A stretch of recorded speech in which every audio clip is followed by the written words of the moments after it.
박근혜 전 대통령의 탄핵 소추안이 국회에서 가결된 지 1년이 지났습니다. 지금은 집권 여당이 된 민주당을 비롯한 야 3당뿐만 아니라 옛 새누리당 비박계 등이 찬성표를 던지면서 탄핵안이 통과가 됐는데요. 1년이 지난 지금 탄핵 연대는 사실상 와해됐고 또 구여권은 지리멸렬한 상황입니다. 염혜원 기자입니다. 299표 중 가 234표, 부 56표, 기권 2표, 무효 7표로서 대통령 박근혜 탄핵 소추안은 가결되었음을 선포합니다. 1년 전 박근혜 전 대통령 탄핵 소추안이 국회 본회의에서 가결 처리되는 순간입니다. 당시 야 3당과 박 전 대통령이 소속됐던 새누리당 내 비박계가 탄핵을 주도했고 일부 친박계 의원들도 찬성표를 던진 것으로 분석됩니다. 이후 헌법재판소가 탄핵 결정을 내려 조기 대선이 치러졌고 문재인 정부 출범과 박 전 대통령 구속이라는 격변을 거쳤습니다. 정치 지형에도 큰 변화를 가져왔습니다. 탄핵안 가결을 계기로 새누리당이 분당돼 33석을 가진 바른정당이 탄생하면서 4당 체제가 이루어졌지만 대선 도중 의원 13명, 또 최근 9명이 자유한국당으로 돌아가면서 총선 직후와 같은 3당 체제로 돌아갔습니다.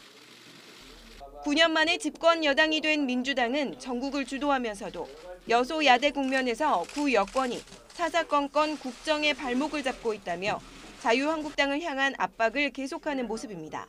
자유한국당의 모습은 조금도 달라진 것이 없습니다.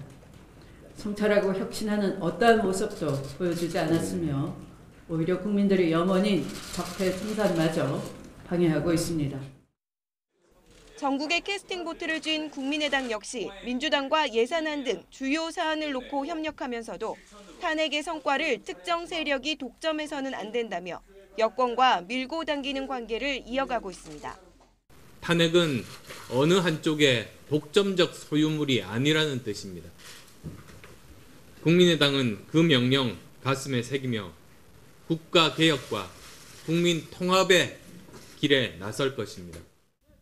대선 패배 뒤 홍준표 체제가 들어선 자유한국당은 박근혜 전 대통령을 출당시키는 한편 탈당했던 인사들이 하나둘 돌아오면서 몸집을 불리고 있지만 여전히 충분한 체질 개선과 인적 쇄신이 이루어지지 않았다는 냉혹한 평가를 받고 있습니다.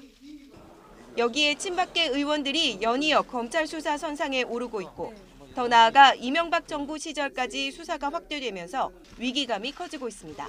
다사다난했던 1년이었기 때문에 우리 당이 이렇게 어려운 환경에서 재건이 된 이상 앞으로 더 도약과 신뢰를 얻기 위해서 더욱 각고의 노력을 해나가야 되지 않을까.